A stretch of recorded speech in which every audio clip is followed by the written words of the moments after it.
కొత్త ఒక వింత, పాత ఒక రోత. మనం రోతలో ఉండకూడదు, వింతలో ఉండాలి ఎప్పుడు.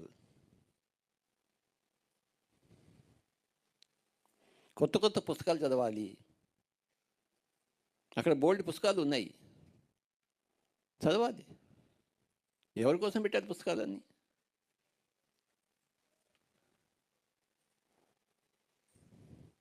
అక్కడ క్రాప్ సర్కిల్స్ అని ఒక ఆవిడ పెట్టారు, విజయవాడ నుంచి వచ్చి. ఆ క్రాప్ సర్కిల్స్ అవేంటో తెలుసుకోవాలి, విషయాలు తెలుసుకోవాలి.